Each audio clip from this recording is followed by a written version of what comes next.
Tuhan bersamamu. Dan bersama rohmu.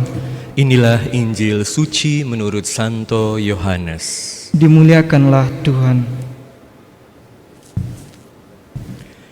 Di seberang danau Galilea, ketika orang banyak melihat bahwa Yesus tidak ada di situ dan murid-muridnya juga tidak, mereka naik ke perahu-perahu lalu berangkat ke Kapernaum untuk mencari Yesus. Ketika orang banyak menemukan Yesus di seberang laut itu, mereka berkata kepadanya, "Rabi, kapan engkau tiba di sini?"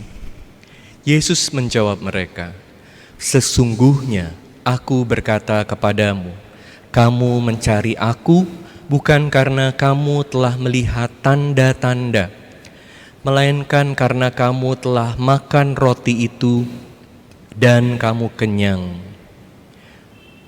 Bekerjalah bukan untuk makanan yang dapat binasa, melainkan untuk makanan yang bertahan sampai kepada hidup yang kekal, yang akan diberikan Putra Manusia kepadamu.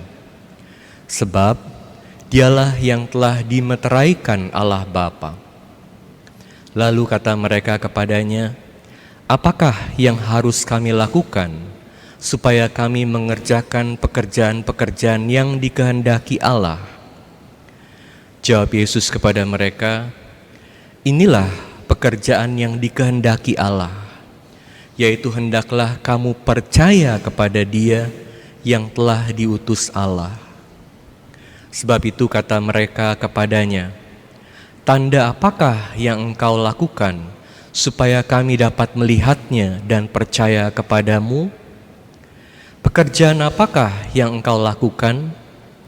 Nenek moyang kami telah makan mana di padang gurun, seperti ada tertulis, mereka diberinya makan roti dari surga." Lalu kata Yesus kepada mereka, "Sesungguhnya aku berkata kepadamu, bukan Musa yang memberi kamu roti dari surga, melainkan Bapakulah yang memberi kamu roti yang benar dari surga. Karena roti yang dari Allah ialah roti yang turun dari surga dan yang memberi hidup kepada dunia." Maka kata mereka kepadanya, "Tuhan, berilah kami roti itu senantiasa." Kata Yesus kepada mereka, "Akulah roti hidup. Siapa saja yang datang kepadaku, ia tidak akan pernah lapar lagi. Dan barang siapa percaya kepadaku, ia tidak akan pernah haus lagi." Demikianlah sabda Tuhan. Terpujilah Kristus. Sesungguhnya aku berkata kepadamu, kamu mencari aku bukan karena kamu telah melihat tanda-tanda, melainkan karena kamu telah makan roti itu dan kamu kenyang. Saudara-saudari yang terkasih dalam Kristus, hari ini kita melihat bagaimana orang-orang mencari Yesus karena mereka sudah mengalami mujizat 5 roti dan 2 ikan. Mereka baru saja berpesta dan mereka ingin supaya pengalaman itu mereka bisa alami lagi. Mereka mau terus kenyang, mencari Yesus karena mau kenyang. Yesus mengingatkan semua yang mencari Dia, ini mencari Yesus bukan karena mereka telah melihat tanda, tapi karena mereka mau kenyang lagi.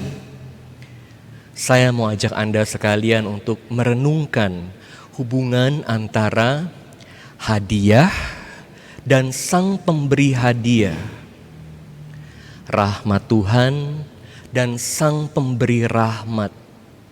Seringkali dalam hidup kita hanya fokus kepada hadiah-hadiah Tuhan.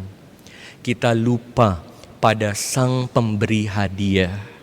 Pertama, saya mau mengajak Anda untuk melihat bagaimana Tuhan memberikan roti kepada orang-orang ini sampai kenyang. Kenyang. Roti bisa habis. Baru kita mencari sang pemberi hadiah untuk membangun relasi. Kenyang, habis, dan relasi. Kita bersyukur dalam hidup saat hidup kita berjalan dengan lancar dan baik. Kita bersyukur saat kita menerima banyak anugerah dari Tuhan, kelimpahan dalam hidup. Seperti orang-orang yang diberi makan oleh Yesus, 5 roti dan 2 ikan, mereka mengalami mujizat. Dan roti ini dan ikan ini berkelimpahan sampai sisa 12 bakul. Mereka kenyang dan kelimpahan. Dalam hidup ada saat-saat juga di mana Tuhan mencukupkan kita. Hidup kita tenang, hidup kita bahagia karena segala sesuatu berjalan dengan lancar. Tapi ini juga bisa jadi berbahaya karena ada banyak orang yang hanya fokus kepada berbagai hal yang baik aja dalam hidupnya. Hadiah-hadiah ini mencari apa yang dia suka, dia inginkan. Dan bahkan tidak jarang berkat malah menjadi kutuk karena berkat ini, berbagai hal yang baik justru membawa pada kedosaan, terlalu melekat kepada berbagai hal yang baik yang dunia berikan. Berbagai hal yang Tuhan berikan, kesehatan, kemakmuran, kemampuan untuk bekerja, kemampuan untuk menikmati alam, kemampuan untuk berelasi, berbagai hal yang baik dalam hidup. Ini adalah berkat. Tapi kalau kita fokus kepada hal-hal dunia ini, bisa-bisa kita jadi lupa akan Sang Pemberi berkat. Bahkan kita bisa menjadi terlalu melekat dengan berbagai hal dunia ini. Prioritas kita jadi terbalik-balik. Hal dunia yang menjadi prioritas kita. Makanya ada banyak orang juga yang karena berkatnya berkelimpahan, bukan jadi bersyukur malah jadi sombong. Pamer sana sini. Ada orang yang kalau merasa baru dapat mujizat, mau bikin misa besar-besaran supaya semua orang tahu, aku diberkati Tuhan. Fokusnya bukan pada Tuhan yang memberi berkat, tapi fokusnya pada aku yang pantas diberkati. Apalagi dalam zaman sosial media ini, wah, gampang sekali untuk manusia pamer berkat, pamer kenikmatan hidup, pamer berbagai hal yang dia miliki. Fokusnya pada hadiahnya. Hadiah ini baik, tapi jangan sampai lupa pada Sang Pemberi hadiah. Karena apa? Karena hadiahnya bisa di-stop. Bagaimana kalau hidup tidak lagi berjalan lancar sesuai dengan yang kita inginkan? Kita ingin berbagai hal terjadi yang baik dalam hidup kita. Tapi ingat, hal duniawi gak pernah bisa memberi kita rasa cukup. Selalu ingin lebih. Dan seringkali kita hanya fokus pada apa yang kita tidak punya, pada apa yang kurang. Berkatnya banyak, yang dilihat hanya yang kurang. Dan kalau kita terlalu melekat pada hal duniawi, juga bisa jadi kecewa, takut kehilangan berkat yang sudah dinikmati. Aku ingin kenyang terus, tapi supply-nya bisa berhenti dan kita jadi putus asa. Waktu umat Israel berada di padang gurun, mereka setiap hari tergantung kepada mana. Mana ini diberikan hari demi hari. Mau kumpulin lebih gak bisa. Mereka terus diingatkan bahwa hari demi hari harus bergantung kepada Sang Pemberi rahmat, Sang Pemberi mana. Diberinya cukup untuk hari itu. Tapi manusia kan seringkali serakah, gak pernah bersyukur, selalu kurang. Jadi hidupnya juga dipenuhi dengan banyak kekhawatiran, ketakutan, bahkan keputusasaan. Makanya Yesus katakan, kamu datang karena mau kenyang lagi atau karena kamu melihat tanda bahwa berbagai berkat yang Tuhan sudah berikan, bahwa roti mujizat yang mereka alami itu adalah tanda untuk bisa dibawa kepada realitas Allah. Allah Sang Pemberi hadiah. Jangan hanya fokus kepada hadiahnya, tapi fokus kepada Sang Pemberi hadiah. Maka dengan bersyukur atas hadiah yang Tuhan berikan, kita jadi membangun relasi dengan Allah. Relasi ini yang perlu kita bangun. Pertanyaannya, setiap kali kita berdoa, apakah kita berdoa untuk hanya maksa-maksa Tuhan supaya kehendakku yang terjadi? Oh, ini ada doa yang pasti tidak bisa gagal. Doa yang pasti permohonannya dikabulkan. Seolah-olah dengan berbagai resep formula doa, kita bisa paksa Tuhan supaya kehendak kita terjadi. Atau ada orang-orang yang katakan, Romo Adrian minta tolong dong didoain karena Romo Adrian doanya manjur. Gak ada Romo atau suster yang doanya manjur. Bukan karena doanya manjur, tetapi karena Tuhan baik. Jadi kalau dikabulkan doanya, itu bukan karena kehebatan doa kita. Sampai maksa-maksa. Cari Tuhan Yesus di mana-mana. Tuhan Yesus pergi ke sana, pergi ke sana. Tuhan Yesus ada di sini, pokoknya kita ikutin terus. Bukan karena doa kita tidak bisa, tidak dikabulkan. Pasti dikabulkan. Gak ada doa yang pasti dikabulkan.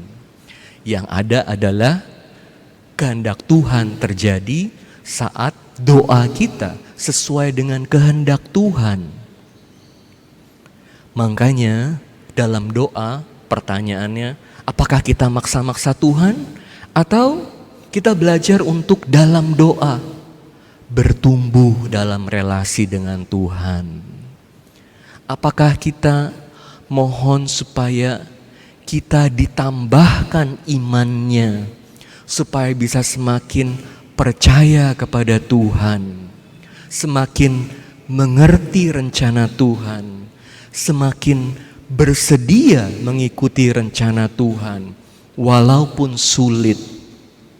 Apakah kita semakin bertambah dalam pengharapan saat hidup kita sulit, saat kita hanya diberi yang cukup aja, seperti orang Israel dalam padang gurun. Mereka diberi cukup supaya selalu hari demi hari berharap pada Tuhan. Apakah doa kita juga mohon supaya kita bertumbuh dalam kasih dengan Tuhan, supaya semakin siap untuk berkorban buat Tuhan karena aku mencintai Tuhan? Berbagai hal yang Tuhan berikan kepada kita harus menjadi tanda-tanda yang membawa kita dalam relasi yang lebih dalam pada Tuhan. Dan itu yang Yesus ingatkan kepada kita hari ini. Dalam berbagai hal mencari Allah. Saya belajar hal ini dari para Romo Yesuit. Kemarin kita baru merayakan peringatan dalam gereja Santo Ignatius Loyola, orang sangat besar dalam gereja. Dan salah satu yang Santo Ignatius Loyola ini ajarkan adalah mencari Allah dalam segala. Saya sangat bersyukur kepada para Romo Yesuit. Saya ingat banyak Romo Yesuit yang hadir dalam hidup saya dan mempengaruhi hidup saya, seperti Romo Sugiri. Romo Sugiri ini favorit papa mama saya. Mama saya seneng kalau ketemu Romo Sugiri karena selain baik, pinter, juga ganteng. Almarhum Romo Sugiri. Lalu saya ingat ada Romo Wisnu, almarhum Romo Wisnu. Saya terima komuni pertama di Blok B dari Romo Wisnu. Dia juga saya ketemu lagi di Kolese Gonzaga, di Pejaten. Kalau dia panggil saya Triple A, karena dia tahu nama saya Antonius Adrian Adirejo. Satu-satunya yang panggil saya Triple A. Dan Romo favorit saya Yesuit itu Romo Rudianto. Karena dia seperti sahabat, dia juga yang beri rekomendasi saya untuk masuk Dominikan. Kalau ketemu saya biasanya ditonjok sama dia atau ditendang-tendang ya. Itu untuk menyatakan kedekatannya sebagai sahabat kepada para murid. Jadi Romo-Romo Yesuit sangat berpengaruh dalam hidup saya. Terima kasih.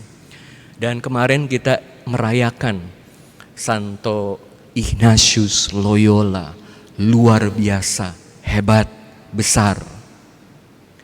Salah satu hal yang dia selalu ingatkan adalah mencari Allah dalam segala. Tapi hidupnya Santo Ignatius Loyola itu tidak selalu seperti itu, dekat dengan Tuhan. Saat dia masih muda, dia menikmati hidup yang enak. Dia lahir di keluarga ningrat, fasilitasnya banyak, dia disayang sama orang tua, bisa dapat kesempatan banyak, dan dia punya impian besar, menjadi pahlawan. Cita-citanya adalah supaya bisa membela kerajaan Spanyol dan bahkan bersedia mati dalam perang sebagai pahlawan. Suplainya masih banyak, berkat Tuhan banyak. Tapi ingat, supply itu bisa di stop. Bukan supaya kita hancur, tapi ini menjadi kesempatan untuk bertumbuh. Pertanyaannya, saat supply itu di stop, kita akan hancur atau malah bertumbuh? Kita tahu pertobatan Santo Ignatius yang sangat terkenal karena dia kemudian ikut perang ya, dari dia masih muda sekali, umur 30 saat dia membela kota Pamplona, dia kena cannonball, kena bomnya, dan kakinya ini kena terpengaruh sekali jadi rusak, luka parah. Saat itu Santo Ignatius harus tinggal di ranjang aja berbulan-bulan sampai pulih. Dan saat dia tinggal di kamarnya, apa yang dia baca? Yang tersedia buku buat dia hanya Hidup Kristus dan Hidup Santo Santa. Ignatius sangat terinspirasi oleh Santo Fransiskus dan Dominikus. Mereka bisa melakukan hal besar untuk Tuhan, untuk gereja. Kenapa aku gak bisa? Justru saat Tuhan mengambil berkat dari mata dunia, dari mata Ignatius yang dilihat itu adalah berkat, Tuhan memberikan berkat yang jauh lebih besar kepada Ignatius, memberikan impian yang jauh lebih besar. Jadi dalam percakapannya dengan Santo Fransiskus dia tanya, bagaimana kamu bisa meninggalkan kekayaanmu, hidupmu yang nyaman untuk ikut Yesus? Ini tentu percakapan imajinasi dengan Santo Fransiskus Assisi. Jadi Fransiskus bilang, pertanyaannya itu bukan bagaimana, tapi pertanyaannya adalah kenapa? Kenapa saya mengikuti Kristus? Coba kamu bandingkan apa yang dunia bisa kasih dan apa yang kamu dapatkan ketika kamu mengikuti Allah. Yang dunia bisa kasih, kehebatan, keterkenalan, kekayaan, semua sifatnya sementara, bisa hilang. Tapi yang Allah bisa kasih, yang Yesus bisa kasih adalah yang kekal. Kamu cari yang mana? Peristiwa saat berkat dunia itu diambil, hadiah itu diambil dari Ignatius menjadi kesempatan pertobatan. Di situ dia memutuskan untuk mengikuti Yesus. Dan selebihnya adalah sejarah. Cari Yesus. Seperti Santo Thomas Aquinas, pemikir besar, hebat, dihargai. Selama 800 tahun pemikirannya selalu mempengaruhi hidup gereja. Satu hari dia dapat pengalaman mistik dan dia ditanya sama Yesus, sama Allah, engkau sudah menulis dengan sangat baik tentang aku. Apa yang kamu minta? Thomas Aquinas katakan, non nisite Domine, tidak lain hanya engkau saja, gak kurang dari Allah sendiri yang aku mau. Bagaimana dengan kita?